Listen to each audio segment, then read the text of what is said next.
Ladies and gentlemen, good evening. Tonight we're going to look at optionals and JPA, because optionals are awesome with JPA.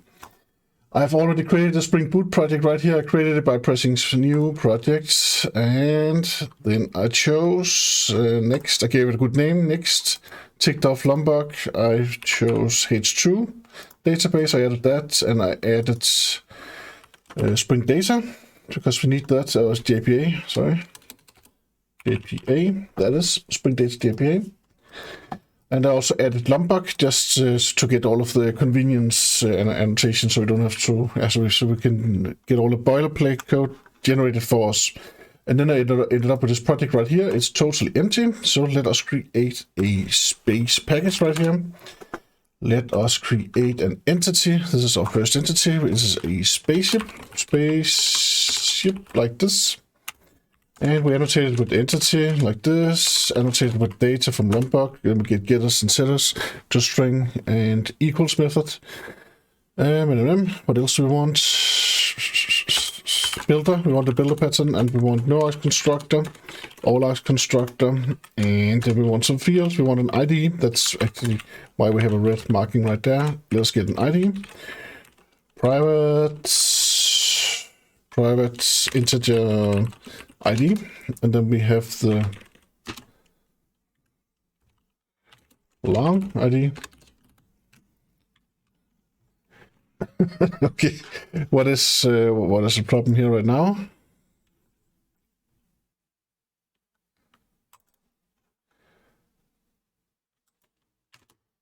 There's something wrong. Let me just press. Let me just refresh once right here. I'll stop my application.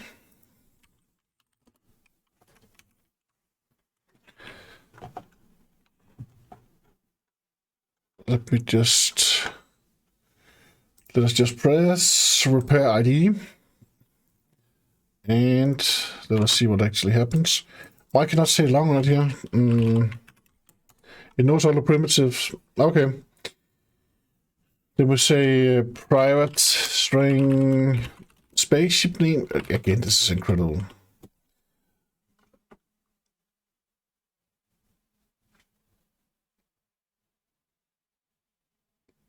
Java lang is declared in module Java base. I chose a wrong JDK. I think let me just change that. I'll press a 4 up here. Then I say projects SDK right here. It should be okay. Should be okay.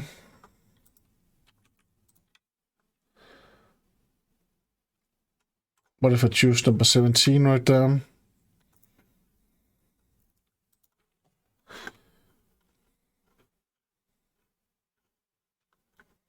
Yeah, so now it's indexing JDK 17 right there. But let us just continue writing our entity. So we say this is the name, and maybe we also want a captain. It looks better now, doesn't it? Yes, now it looks better. So this is yeah.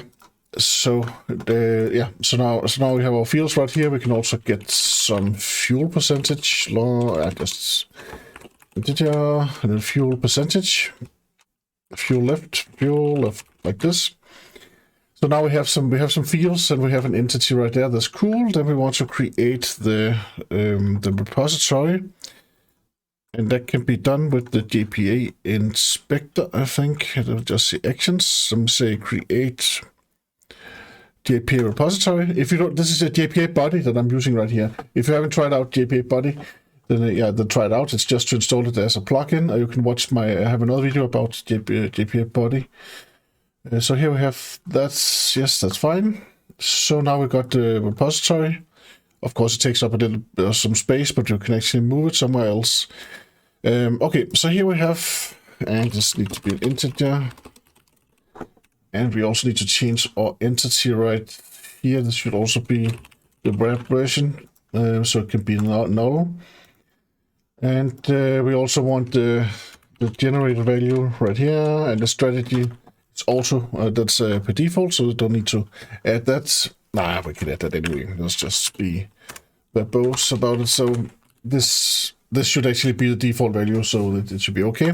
This means that the database will create, H2 database will create a sequence that will be used for the IDs. Yeah, so now we want to let us create some spaceships on startup. That's the next thing we want to do. So we say ships on startup. So when we start up our application, then we want some spaceships to be created. I will just remove that right there. Then I'll say add component right here, and then I'll say add post construct. Post construct. This means that this method right here will be called after startup, after construct. Actually, that's when it will be created. And I want a private final. Then I want my spaceship repository, so I can create some.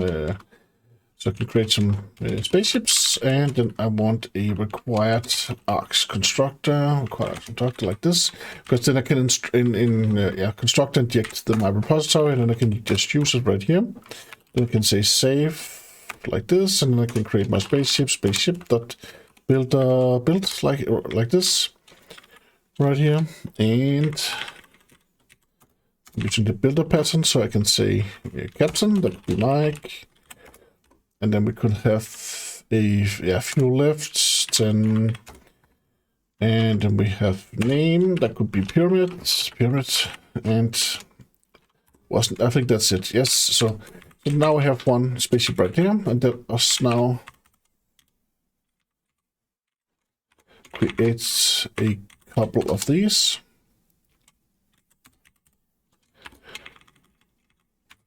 So I'll create some spaceships. That was 1, that was 2, that was 3, that was 4. So now we have 4 spaceships. And I'll just change the name to something else. 20 pyramid, that could be a box instead.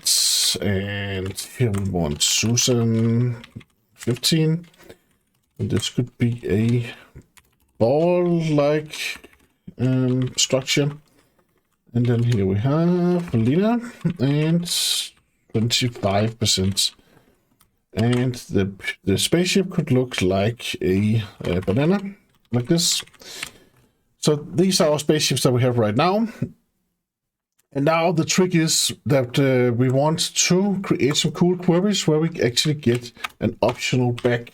Because it is so with the JPA that if you create a query that returns only one entity, one row, then you can actually choose to have an optional instead of having the entity by itself, because then you can it's much more convenient to handle null. So let us just do that. So we want an optional. Actually, let us use the JPA. Let us use the JPA per letter. Again, this is something that comes with JPA body. So here I can actually say that I want to create a query, and I can say I want to find instance. This means that I want to find one spaceship, then I can just drag it out like this, and I want to wrap it as an optional. This is very cool, JPA body. It's free. Thank you very much.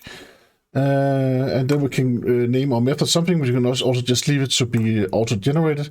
We want to search a name. Name contains ignore case. The variable, and it cannot be, the argument that we passes should not be null. And name parameters, yes, we want to do that. And okay, look what we got here now. So first of all, okay, and it was created as a query. So this is I'll definitely recommend you to use. If you don't know whether you should use queries or if you use the naming, then the named methods, then I would definitely say you should use the queries, because it's much easier to change afterwards. And you can also much more transparent what is going on right here. So here we can say that we actually get an entity where upper name is like the variable that we get in right here. This is the named parameter that we have right here. So we get so we use the name right here, and these percentages, those are wildcards. And you have probably already now discovered, but this query can actually return more than one entity. And this is actually on purpose, because I want to show you what actually happens when if we create some kind of query that can actually return more than one entity. What will actually happen? We will actually get an error. But first of all, we will get an optional instead of just having a spaceship right here. We can choose ourselves. If we want to have a spaceship that might be null, then we can choose that. We can also choose just to have the optional. And I would definitely recommend you to use the optional instead. If you are unfamiliar to optionals, then definitely use them, and you'll be so happy with them. No guarantee. No, yeah, I'm almost guaranteed, but yeah. So let us now create a test. So I'll place my cursor at spaceship repository, then I press Alt Enter, and I'm using IntelliJ, of course, and then I say create test. Create test like that, and then I say yes, create a test. And here I got my test. I need to annotate this with Spring Boot test like that. And then I would say they're not auto-wire in. The only place that we can use auto-wired is in our unit test. We cannot use it anywhere else. We should always use constructor injection because it's much easier to test than the auto-wired annotations. But when we are down in our test, then it's fine to do so. That's actually the way to the way to test our context or Spring context right here. So then we have the repository like this. And here, then we can say repository.find by name ignore case. I only have one that is named Mike. I have one that's named Michael also. So first of all, we'll actually just do this, and then I'll get Mike right here. Or maybe Mike. This will actually be maybe Mike because it is an optional, right? So we will say maybe Mike, and then we can say or else, and then we can create then we can create a default object. So this means that if I was not there, or if the user was, if Mike was not there, then we'll get this other spaceship, which is the default spaceship. And here we could actually name the captain. Oh, this was actually the spaceship name. The spaceship name here. This should actually be rounded because it is the name of the spaceship. Sorry, I was just a bit too fast. It's not Mike. It's spaceship name. So this is one spaceship right here, and so we have one spaceship. Maybe if there was no spaceship returned, then we can get a default spaceship with a captain. This could be Captain. Yeah, this could be Captain Alien. So we'll just say this is Captain Alien. Jens. Then it's almost like Jens, the Danish word Jens. And then we have a name right here, and that could be not available. That was the name of the spaceship, and then we have the fuel left. That could be like 99%. So this is our default spaceship. So this means if we did not find any spaceship with the name, if the optional did not contain any spaceship, then we will not then create this default spaceship and then return that instead. This means that we will always have a spaceship now. Then we say spaceship, and then we say I know this is not null equal to then this spaceship right here. So this means that now I have this, and then I can print out my I know this is not null spaceship right here. Let us actually try to choose. Let us write something right here, a name that does not exist. Does not exist. So we can actually see the optional in action, right? And then we print out the spaceship in end right here, and let us run our test. Let us see what actually happens.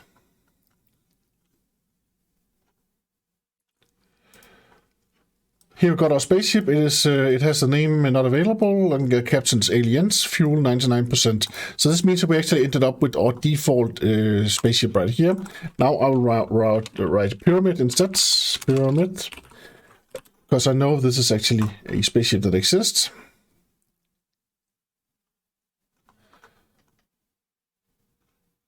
So now we got the pyramid. We can see we got an ID in the pyramid. This means this was for action from the database. The default spaceship, of course, it has not been persisted yet, so it has not been saved to the database first. That's why it had null as an ID. And here we have the name pyramid, Captain Mike, fuel left 10, right? So this is how we use the optional. So now that what happens if we use a name, if we actually get multiple rows back? Let us try that. So we have let me just see what kind of ships we actually got. We have name box, name ball like. Okay, so let us say that I just search for B. then I actually get 3 back. B banana, ball like. Let's just say BA. Then we get banana and ball like back, and then we get an error because we actually we have told our Spring data that we only want. We have told Jpa that we only want that we expect that there should be only one result right here, but now I'm using BA. Let us try to see what happens now.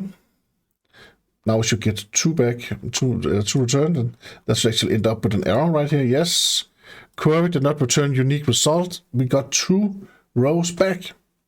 That is exact. That is totally right. Thank you very much. We can also say banana now. Banana. Because now I want to try something else. Let's just see what happens now. I'm on my banana spaceship. Let's just see what happens right here.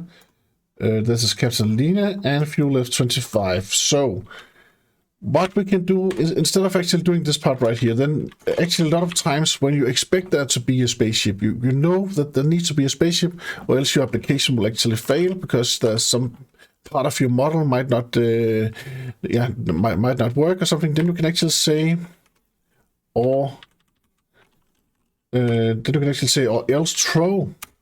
I really like this also because then that will actually throw an exception, and it will just throw a runtime exception. So again, here we can say spaceship node is not null equal to or else throw. So this means that if the spaceship is null, then we will actually throw an exception on this line right here. So let us try to run again. It is very useful in your Spring services to do this, because a lot of times you can actually not continue your program if there was no, if you didn't get the result from the database. So let us now. I'll just change the name of the spaceship so it does not exist. And we'll see what happens now. So now, yeah. So now we got no such element exception, no value present. So that is the exception we get if we don't write anything right here. We can also, if we want to, we can also give our own exception. We can say like new illegal state or legal argument or something like that. Illegal argument exception. And the name does not exist. Something like that. Like that. Then we get that instead, of course. Oh. This or else here, it is a supplier. This means that it's just a lambda, right? So this means that we have to have the, what is it that we need to give the supplier extends X. We need to have the something right here. Okay, new supplier. Trouble right there. So it should actually be okay with the, okay. It should be okay with, this is a lambda. We should just be able to create a lambda. So we'll just say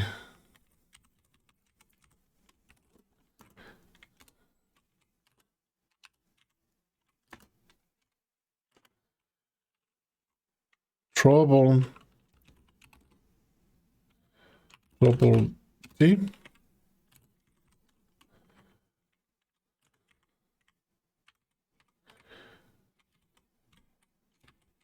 There's something wrong right here. What did I do? Yes, let's do that. Let us use, I forgot return, or no, I don't need to return when it's a lambda right here. Okay, wasn't that what I did before? Okay, I thought this was what I did. Okay, but that's, yes, this is a lambda. So now we're creating a new legal argument exception instead of using the default exception right there. Let us press run again, and now we should get the name does not exist. So this is another way of actually using the optional, that you know that it cannot be null. If it was null, then of course, then you throw an exception instead. Of course, we can also ask if it's null or not by asking is null or contains something, and then we can say spaceship dot is present. That's both is present or is empty that we can ask from, so we can just ask is present.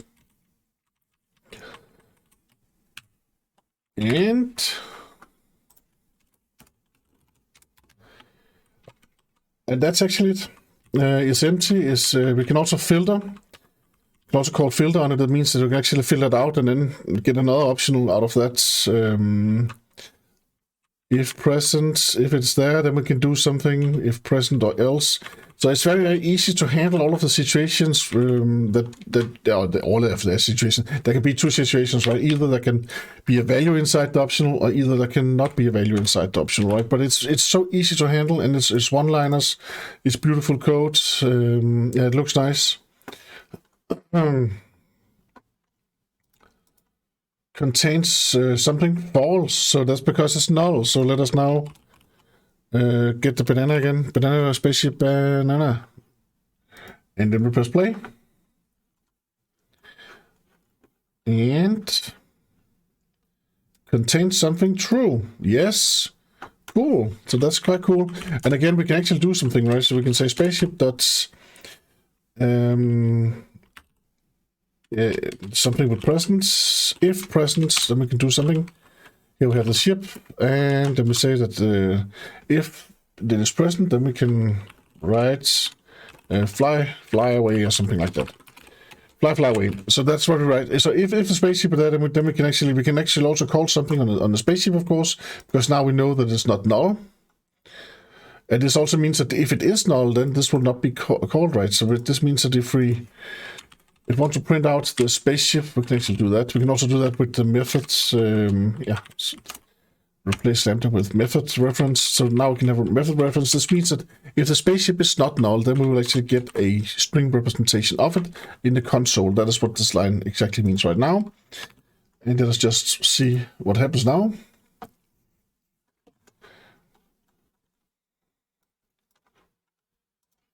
Yes, spaceship, banana, Captainina, fuel left 25%. Now again, I'll change it to something else. So now we actually have now we get the null results.